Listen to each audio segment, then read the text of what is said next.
तबारक व तआला ने हम सबों को नबी पाक सल्लल्लाहु अलैहि वसल्लम का जिक्र करने और जिक्र सुनने के लिए चुन लिया है। लेकिन ये मामला थोड़ा सा गड़बड़ा गया है माशाल्लाह। हालांकि यासीन भाई की बड़ी मेहनत है। आपने देखा कि इनके हाथ अभी ऐसे चल रहे थे जैसे मशीन फिट हो गई हो, जरा सी देर में वायरिंग कर दी है। मुझे तो ऐसा लग रहा है कि अब तक अंधेरे में रहते हम और आप। बहरहाल इनकी मेहनत है, तमाम कमेटी वाले मिलकर इन लोगों ने ये काम उठाया। चंद लोग होते हैं, ताबूत सभी का होता है। आप लोगों ने सपोर्ट किया। दुआ है अल्लाह ताला सबके घरों में रहमतों का नुज़ूल अता फरमाए, बरकतें अता फरमाए। हम तो वो लतीफा बड़ी दुनिया भर में सुनाई फिर रहे थे कि माइक खराब हो गया, माइक खराब हो गया। पता चला कि आज हमारे गांव में माइक क्या खराब हो गया, लाइट भी खराब हो गई है। दोनों मामले जो है गड़बड़ा गए। वो सुना है ना मौलाना साहब का नंबर जब आया मैन वालों का, तो माइक ही बंद हो गया। तो अब वो जब माइक बंद हो गया तो कमेटी वाले भी कमेटी वाले होते, वो तो करने वाले थे, क्लास लगा देते, मगर बहरहाल मौलवी साहब ने हटा दिया और कहा माइक वालों से तुम चालू करो। उन्होंने 1 मिनट में चालू किया। तो बोले हो क्या गया? बोले हुआ कुछ नहीं था, तार रस्सी में डर की वजह से जोड़ दिया था, वही बस बात निकल के आई। लेकिन हमने और माशाल्लाह कमेटी वालों ने देखिए इंतजाम और कर लिया है ताकि आवाज अच्छा हो, अंदाज पढ़ने वालों का अच्छा हो जाए, क्योंकि माइक जो है वो बड़ा अहम रोल अदा करता है बोलने बुलाने के लिए। तो बहरहाल माइक और भी आ गया है इंशाअल्लाह और सिस्टम जो है ठीक हो जाएगा। लेकिन ये जलसा हमने सजाया है नबी पाक सल्लल्लाहु अलैहि वसल्लम की मोहब्बत में सरशार होकर। अब आप उधर ना देखें, अब वो काम अपना करते रहेंगे। मैंने आपको पहले ही बता दिया माइक आया है, अब उसमें से हाथी निकल के आ गया तो एक अलग बात है ना। जैसे बोलेरो गाड़ी है उसमें हाथी तो आगा नहीं यार, आगा तो वही माइक लेने गए। मैंने पहले ही बता दिया कभी कभी डर जाओगे ना कौन अधिकारी आ गया, क्योंकि ऐसा होता ना आवाम का भी मामला कि मौलवी साहब चाहे 5 क्विंटल के बैठ कर तकरीर कर रहे हो, अगर 25 ग्राम का कोई उधर से मच्छर बीवी करके जाएगा तो उधर को देख लेंगे ज्यादातर। तो ऐसा नहीं होना चाहिए। बहरहाल बड़ा अच्छा कलाम आपने सुना और अभी आपको शायर हिंदुस्तान सैयद नईम मियां साहब क़िबला का कलाम सुनना है। और जब आप सुनेंगे तो इंशाअल्लाह रूह मचल जाएगी। उसके बाद आप अपने माथे की निगाहों से देख रहे हैं मेरे ही हम नाम है खतीब हिंदुस्तान फाजिल नौजवान हजरत अल्लामा मौलाना दिलशाद रजा नूरी साहब क़िबला। ये कलियर शरीफ की जमीन पर रहते हैं, हालांकि काशीपुर भी रहते हैं और पूरे हिंदुस्तान के अंदर ये खिताब कर रहे हैं। अभी अभी ये राजस्थान का भी बड़ा जबरदस्त दौरा करके आए हैं। तो इनका जब खिताब सुनेंगे इंशाअल्लाह ईमान में ताजगी पैदा होगी। विलादत रसूल को हमें सुनना है। उसके बाद जामे माक़ूलात व मनक़ूलात फाज़िल नौजवान हजरत अल्लामा मौलाना मुफ्ती आकिल साहब मिसबाही वो तशरीफ रखे हुए हैं। उनका खिताब नायाब आपको सबको सुनना है। इंशाअल्लाह इस्लाही बयान होगा जिसमें ईमान ताजा हो जाएगा। और आप देख रहे हैं नकीब हिंदुस्तान जनाब मौलाना नबील रजा साहब बड़ी अच्छी निजामत की, उनसे पहले उस्मान मियां साहब ने बड़ी अच्छी निजामत की है। तो ये तमाम हमारा एक माशाअल्लाह लश्कर तैयार है आपको सुनाने के लिए, और नीचे भी लश्कर माशाअल्लाह तैयार है सुनने के लिए। अगर आप सुनने के लिए तैयार हैं तो एक बार बोल दीजिए सुभान अल्लाह।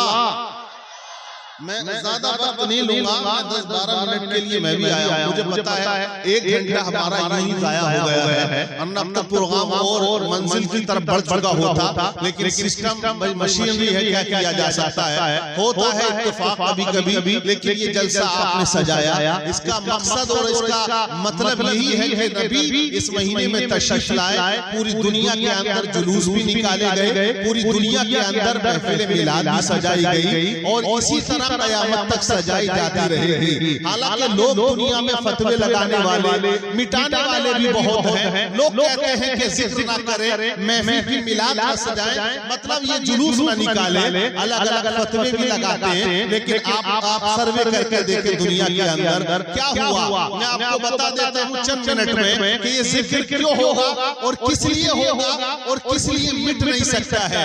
आप देखें कुरान पाक जब पढ़ेंगे तो आपको तमाम कुरान की सूरतों के बारे में बताया जाता है। ये सूरत कब नाजिल हुई, कहां नाजिल हुई, किस मौके पर नाजिल हुई। लेकिन आप देखें जब नबी पाक सल्लल्लाहु अलैहि वसल्लम के आखिरी बेटे अच्छा काम चालू लगा दो बहरहाल मैं और अच्छा हो रहा सिस्टम है ना, जो कि गड़बड़ा है, हर एक से भी सेटिंग नहीं होती है, क्योंकि माइक का मामला ऐसा है कि जो लोग ज्यादा जलसे करते हैं वो सेटिंग भी जानते हैं कि तकरीर पे कैसा हो और नज़्म पे कैसा होना चाहिए। लेकिन मैं आपको बताऊं, नबी पाक सल्लल्लाहु अलैहि वसल्लम को अल्लाह ने 3 बेटे अता फरमाए। कितने अता किए? 3 बेटे अता किए। आपको 4 बेटे अता फरमाई, 3 बेटे 4 बेटियां। अब मुख्तलिफ अक़वाल हैं, कुछ मुफस्सिरीन ने 4 बेटे लिखा, किसी ने 8 भी लिखा, किसी ने 7 भी लिखा, लेकिन ज्यादातर उलमा ने ये लिखा आका करीम को अल्लाह ने 3 बेटे अता किए। लेकिन 3 बेटों में आपके तमाम बेटों का इंतकाल हुआ, लेकिन जब सबसे आखिरी बेटे, सबसे छोटे बेटे का इंतकाल हुआ, वो दुनिया से गए। आपका सगा चाचा अबू लहब वो पूरे मक्के में शोर मचाता है और वो कहता है लोगों अब घबराने की जरूरत नहीं, परेशान होने की जरूरत नहीं, क्योंकि मोहम्मद का जो दीन है वो जब तक जिंदा है तब तक रहेगा, उनका जिक्र जब तक रहेगा जब तक वो जिंदा है। आज हम और आप कहते हैं अगर किसी का बेटा ना हो, लोग कहते हैं बेटा नहीं है, चराग चलाने वाला कोई नहीं, नाम चलाने वाला कोई नहीं, इसका चर्चा करने वाला कोई नहीं, इसके नाम पे खर्चा करने वाला कोई नहीं। एक दुनिया का उसूल पाया जाता है, दुनिया के अंदर लोग कहते हैं अगर बेटा है तो घर है, बेटा है तो नाम है, बेटा है तो नस्ल है, एक सिलसिला चलता है बेटे से। लेकिन जब नबी के आखिरी बेटे उनका इंतकाल हो गया, अबू लहब सगा चाचा, मक्के में धूम मचा दी उसने और कहा कि लोगों अब तुम मत घबराओ, मोहम्मद जो दीन लाए हैं वो दीन चंद दिनों में खत्म हो जाएगा, उनका चर्चा नहीं होगा, उनके नाम पे खर्चा नहीं होगा। जब जिस तरह की फजा उसने मक्के के अंदर पैदा कर दी, हमारे पैगंबर गमज़दा हो गए, रसूल पाक गमज़दा हो गए, तो अल्लाह तबारक व तआला ने आयत करीमा का नुज़ूल फरमाया, सूरह कौसर नाज़िल होती है।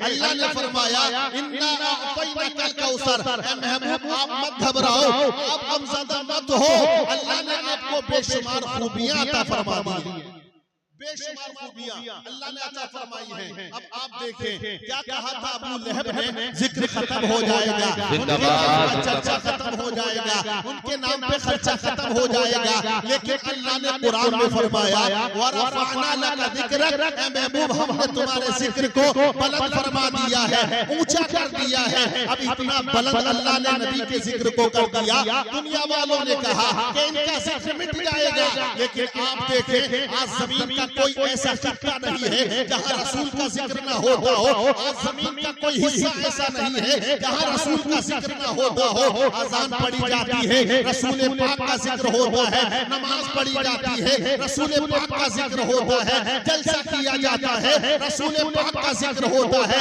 जमीन के हर हिस्से में, जमीन के हर खित्ते में रसूल पाक का जिक्र हो रहा है, आसमानों में रसूल पाक का जिक्र हो रहा है, जन्नत में रसूल पाक का जिक्र हो रहा है, हर जगह रसूल पाक का जिक्र है। आज दुनिया के अंदर कुछ कम अमल लोग भी हैं, बदनसीब लोग भी हैं जो चाहते हैं रसूल का जिक्र मिट जाए, लेकिन रब ने फरमा दिया महबूब तुम्हारे जिक्र को बुलंद कर दिया है, तुम्हारा जिक्र मिटेगा नहीं। इसलिए आला हज़रत ने फरमाया कि मिट गए मिट जाएंगे, अरे ना मिटा है ना मिटेगा कभी चर्चा।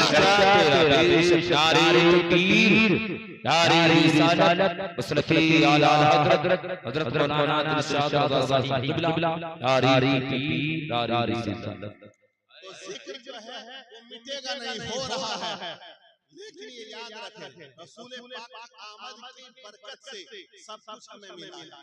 मौलाना बड़ी अच्छी तकरीर कर रहे थे और उन्होंने हमें बताया कि दुनिया के अंदर क्या माहौल पाया जाता था। दुनिया का माहौल बहुत खतरनाक था, बाप को लोग ठोकर लगा रहे थे, माँ की कोई कदर ना करता था, सौतेली माँ अगर बेवा हो गई उसी का बेटा रुमाल डाल देता था तो कहता था ये मेरी बीवी बन चुकी है। कुरान ने कहा उस रस्म को बयान करते हुए व इज़ा बुश्शिरा अहदुहुम बिल उन्सा ज़ल्ला वजहुहु मुस्वद्दन व हुवा कज़ीम। कुरान कहता है कि जब किसी के यहाँ बच्चे की विलादत का वक्त करीब होता, आज हमारे यहाँ का लड़का दिल्ली में काम करे, बम्बई में काम करे, राजस्थान में काम करे, करे। और कहा जाता है बच्चे की विलादत करीब डिलीवरी होने वाली है, वो राजस्थान से आता है, दिल्ली से आता है, बम्बई से आता है, छत्तीसगढ़ से आता है, वो काम छोड़ के अपनी बीवी के सपोर्ट में आता है, अपनी बीवी की हमदर्दी में आता है। लेकिन कुरान कहता है और अपना दस्तूर ये पाया जाता था कि जब बच्चे की विलादत का वक्त करीब होता, उसका बाप झाड़ियों में चला जाता, उसका बाप पहाड़ों में चला जाता, वहां खो में छुप जाता था, लोगों से कहता था, लोगों जब मेरे यहाँ किसी की विलादत हो, बच्चे की विलादत हो जाए, मुझे खबर कीजिएगा। हजरात होता ये था, अगर बच्ची ने जन्म ले लिया, लड़की पैदा हो गई, बता दिया कि तेरे यहाँ एक लड़की ने जन्म लिया, एक बेटी ने जन्म ले लिया। कुरान उस रस्म को बयान करता है कि बाप अपने चेहरे पे नकाब डाल लेता और लोगों से कहता कि अब मेरी नाक कट गई, मैं कैसे समाज में जाऊं, कैसे लोगों के बीच में जाऊं, मैं अपना चेहरा किस तरह से दिखाऊं, मेरे यहाँ बेटी ने जन्म ले लिया। आप अंदाजा लगाइए कि रसूल पाक जब पैदा नहीं हुए तो वहां का माहौल ये था, बेटी के पैदा होने पर एक बाप चेहरे पे नकाब डाल लेता था, हजरत को मायूस समझता था, अपने आप को ज्यादा बेइज्जत समझता था। लेकिन उसके बाद रसूल पाक दुनिया में तशरीफ लाए, आका करीम ने दुनिया में सबसे पहले आने के बाद कहा, आज अपनी बेटी को आप कहो ये मेरे जिगर का टुकड़ा है, ये कलेजे का टुकड़ा है, कोई बड़ी बात नहीं है। आज भावपुरा में कोई मुसलमान कहे मैं अपनी बेटी से प्यार करता हूँ, कोई कहे मेरी बेटी मेरे लिए जिगर का टुकड़ा है, ये कोई कमाल की बात नहीं है। कमाल उस वक्त था जब लोग लड़कियों को जिल्लत और रुसवाई के साथ ठोकर लगा कर जिंदा दफन कर रहे थे। उस वक्त में रसूल पाक ने फरमाया, लोगों फातिमा मेरे जिगर का टुकड़ा है। आका करीम ने फरमाया, ऐ लोगों इस बेटी को जिंदा दफन मत करो, अगर तेरे घर एक बेटा पैदा होता है, एक रहमत नाजिल होती है, अगर बेटी पैदा होती है, रोजाना 12 रहमतें नाजिल होती हैं। बेटियों के पैदा होने पर रसूल ने फरमाया रहमत है, और बीवी बन के आती है तो कहा ये आका ईमान है, और यही औरत अगर मां है तो इसके कदमों के नीचे जन्नत है। तो ये रसूल पाक ने दिया खाने का तरीका, पीने का तरीका। इस्लाम ने दुनिया के हर गोशे में रहनुमाई फरमाई। आप देखिए इस्लाम ने कहा शराब हराम है, लेकिन आज शराब को गवर्नमेंट की नजर में जायज कहा जाता है। अगर आप लीगल दुकान से ले, जिसे लाइसेंस गवर्नमेंट ने दिया, कोई पकड़ नहीं होगी आपकी। और अगर आप शराब उस दुकान से खरीदें जो अलीगल है, जिसके पास लाइसेंस नहीं है, वो भी पकड़ा जाएगा, आप भी पकड़े जाओगे, बोले ये अवैध है। लेकिन कुरान ने कहा ये मुतलकन हराम है और ये बीमारियों की मां है। रसूल पाक के जमाने में जब आप पैदा हुए उस वक्त यही दौर पाया जाता था, लेकिन रसूल ने बताया कि शराब हराम है, इसको ना पियो, ये बीमारियों की जड़ है और ये तमाम बुराइयों की जड़ है। आज आप दुनिया में देख लें इस्लाम ने क्या पैगाम दिया, कितना अच्छा पैगाम दिया। जितने बलात्कार हो रहे हैं, सबसे ज्यादा शराबी लोग। कलकत्ता के अंदर बड़ा हंगामा हुआ, पूरे हिंदुस्तान में जुलूस निकला, कहा गया कि डॉक्टर को इंसाफ मिले, क्योंकि एक डॉक्टर के साथ बलात्कार हुआ, पता चला वो शराब के नशे में था। रुद्रपुर में एक मुस्लिम लड़की है, उसके साथ जो डॉक्टर थी या नर्स थी, बलात्कार किया, पता चला कि शराब के नशे में है। आप अंदाजा लगाएं कि राजस्थान में एक बेटा अपनी सगी मां के साथ में बलात्कार करता है, पता चला शराब के नशे में था। तो शराब ऐसी बुराइयों की जड़ है, ऐसी बेहयाई की जड़ है, ऐसी बीमारियों की जड़ है कि इस्लाम ने कहा जो इसे पिएगा उसकी दुनिया भी तबाह हो जाएगी, उसकी आखिरत भी तबाह हो जाएगी। तो इस्लाम ने वो निजाम दुनिया के अंदर दे दिया कि जो लोग राह पर थे, शायद कहते हैं 1 अरब ने आदमी का बोलबाला कर दिया, खाक के ज़र्रों को हम दोषे सुरैया कर दिया, खुद मरते जो राह पर औरों के हादी बन गए, क्या नजर थी जिसने मुर्दों को मसीहा कर दिया। तो ये रसूल पाक का सत्ता था। शायर कहता है कि जिसके भी दिल में होगी मोहब्बत रसूल की, उस पे सदा रहेगी इनायत रसूल की। और आलम महक रहा था दुरूदो सलाम से मक्के में जब हुई थी विलादत रसूल की। तो बहरहाल ये जलसा आज हमने किया है, तो इसकी बरकतें भी हैं, जहां मिलकर लोग जिक्र करते हैं, रसूल पाक की ज़ात पर खर्च करते हैं, उनकी मोहब्बत में करते हैं। और ये लगता है कि नस्लें हमारी देखेंगी, कहते हैं कि ये नस्लें जो है छोटे जो जवानों को देखते हैं, जवान बूढ़ों को देखते हैं। ये फॉलो करने का एक सिस्टम है। जवान बूढ़ों को देखता है, जवान बच्चा जवान को देखता है तो कहते हैं जो परंपरा या जो चीज आप अपनी कौम के अंदर, अपने समाज के अंदर राइज करके जाओगे, लोग उसे हमेशा याद करेंगे। वो अगर गलत चीज है, आपने अगर कोई ऐसी महफिल का आगाज कर दिया, हमने देखा बहुत से गाँव में, बहुत सी जगहों पे, यानी कि उर्स के मौके पर उनके यहाँ मुकाबले का एक ज़ौक़ शौक़ है, कव्वाला आती है, कव्वाला आता है, चाहे 1000 मुफ्ती वहां खड़े कर दो, वो हटने वाले नहीं। वो कहते हैं अपना आप काम करिए, हम अपना काम कर लीजिए। वो परंपरा जिसने डाल दी, एक अल्लाह वाले के मजार पे जाके जो मुकाबले की परंपरा डाल के गया, तो जितना गुनाह उन सबको मिलता है उस अकेले को मिलता है, ये याद रखिए। और अगर कोई इंसान ऐसे हैं दुनिया के अंदर, ईद मिलाद नबी का मौका आया, हमने जलसे का आगाज कर दिया, हमारी नस्ल कहेगी हर साल होता है, तो रसूल पाक की मोहब्बत में हमने जलसा सजा दिया, रसूल पाक की मोहब्बत में हमने उलमा को अपनी बस्ती में बुला लिया। चंद रुपये हमारे खर्च भी हो गए, लाखों करोड़ों रुपया डॉक्टरों पे चला जाता है लोगों का। तो ये जो पैसा मिलाद का खर्च होता है, रिवायत में आया है अल्लाह इसकी बरकत से घरों में रहमतों का नुज़ूल अता फरमा दिया करता है। जलसों की वजह से गांव से बीमारियां चली जाती हैं और बलाओं को दूर कर दिया जाता है जब जिक्र रसूल होता है जमीन पर। रसूल ने पेशकश की थी जमीन पर, उससे पहले इबादत लोग वहां करते थे जहां पैगंबर करते थे, लेकिन उसके बाद हमने भावपुरा में मस्जिद बनाई, 2 मस्जिदें हैं पूरी दुनिया में जहां लोग चाचा बनाते हैं। पहले वो सिस्टम नहीं था, ये सिस्टम नहीं था जो आज उम्मत मुस्लिमा को अता कर दिया अल्लाह ने। हालांकि हजरत आयशा ने पूछा था आका ये कैसे हो गया, पहले के पैगंबर तो अपनी उम्मत को जहां हुक्म देते थे वो वहां नमाज पढ़ते थे, और आपने तो मुतलकन कह दिया है जहां दिल चाहे वहां मस्जिद बनाओ। आखिर ये बना कैसे, ये जमीन को मकाम मिला कैसे? तो रसूल ने फरमाया कि जब मैं पैदा हुआ, पैदा होते ही मैंने अपनी पेशानी को जमीन पे रख दिया, मेरी पेशानी जमीन पर लग गई, तो पेशानी की बरकत से अल्लाह ने सारी जमीन को पाक फरमा दिया।